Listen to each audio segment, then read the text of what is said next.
Hey guys, gonna do a quick video here before it starts storming. Looks like the rain's ready to fall. It's a 3 for Thursday.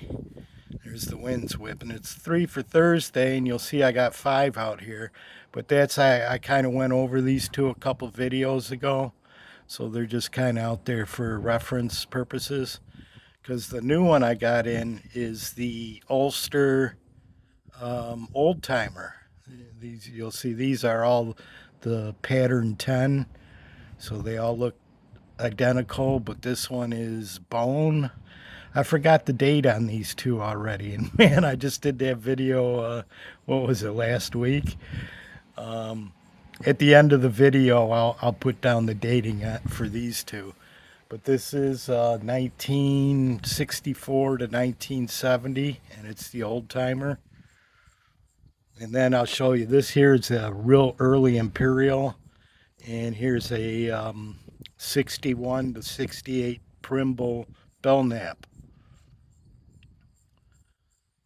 Just a cool Barlow stamp there, old timer Barlow.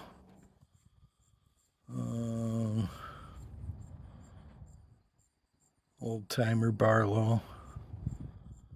Two blades. This is Delrin, 64 to 1970.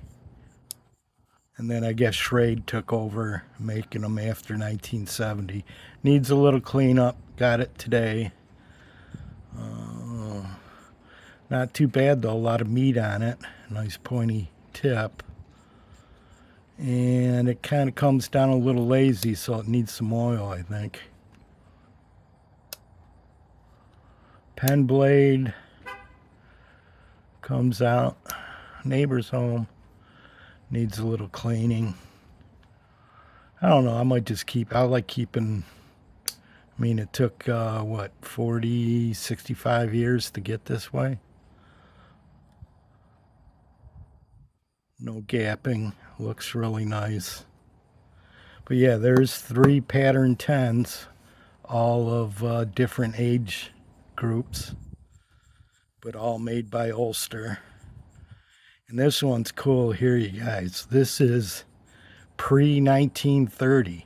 This is when Imperial was making their knives with bone. You can see it's hand peened.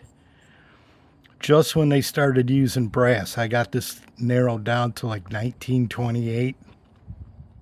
They used this mark from 1916 to 1930, and it's kind of worn down.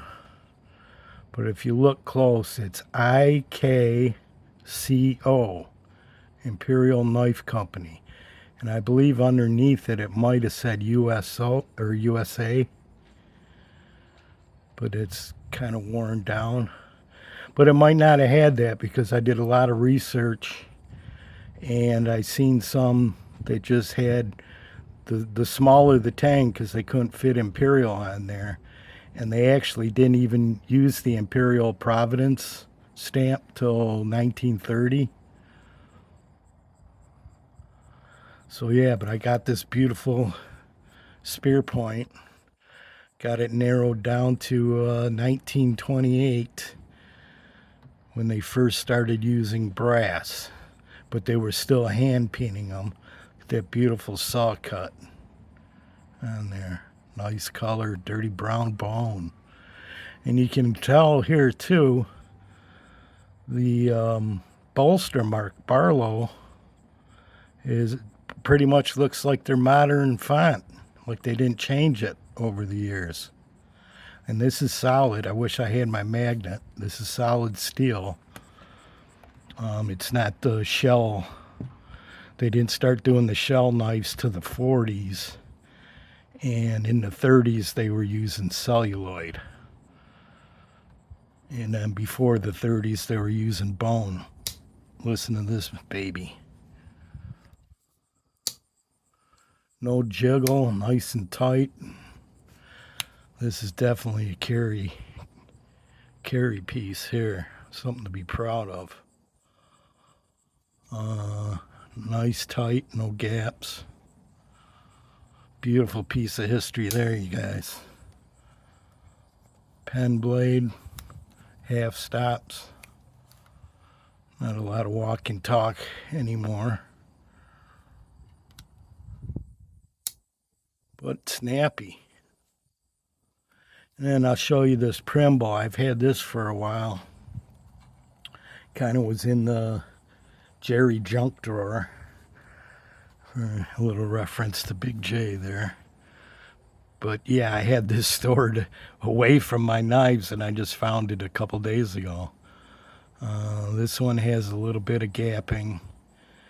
And this is, it's got the hardware and manufacturing stamp, which puts it at 1961 to 1968. I don't know if you can see that, the 3-line stamp. It says John Primble, Belknap, Hardware and Manufacturing Company.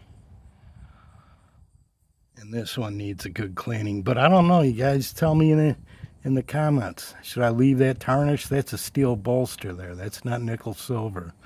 It is Delrin covers. But look at that sweet patina on there. All dirty and grimy.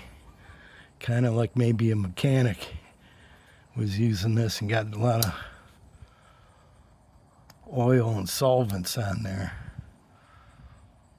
Little pen blade. 5 dirty browns. Love my dirty browns. So there you guys go. I had to keep it short here. And until next time, my friends, take care. Peace.